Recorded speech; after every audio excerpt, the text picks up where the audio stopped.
A fool vents all his feelings, but a wise man does what? Holds them back. A wise person exercises self-control. They manage three things very well: emotions, words, and actions. I will repeat that. Three things that wisdom helps you to manage very well: emotions, words, and actions.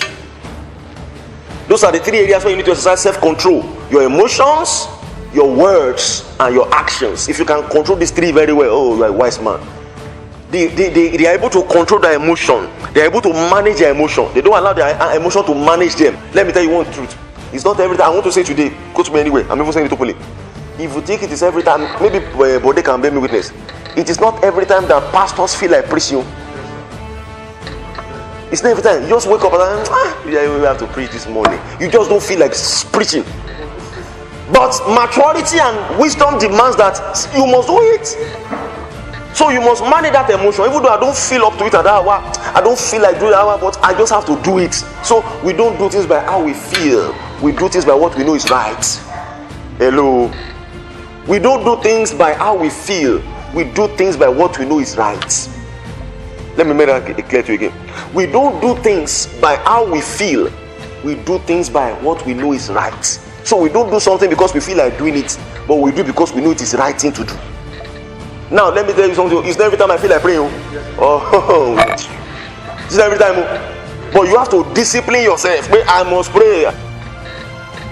It's not every time I feel like carrying my Bible and reading my Bible. It's not every time. But discipline. That is self-control. You must manage your emotions. Don't allow your emotions to control you. Don't allow your emotions to manage you. Rather, manage your emotions. Then number two, you must manage your words. Words are powerful. It has destroyed lives. It has destroyed homes. It has destroyed relationships. So what I'm about to do, so your words are like eggs. Once they fall, to pick it again and do something meaningful with it, it's hard. That's why as husbands, there are some things you must never say to your wife, because even if she says I forgive you, she will never forget. Even as wives too, there are some things you must never say to your husband, no matter how angry you are. He might say, no problem, all is forgiven, and yet he might never forget that you could say things like that. Don't give, the Bible says, give no place to the devil. So don't give any place to the devil through careless words that you say to people. And children too. There are some things that you may tell these children, they my daddy, but after a while they will never forget. My daddy says I'm an idiot. My daddy says I can never make it. My daddy says there's nothing I can ever do right. My daddy says I always be messing things up. My daddy says I will always be clumsy. My daddy says, and they will not forget those things.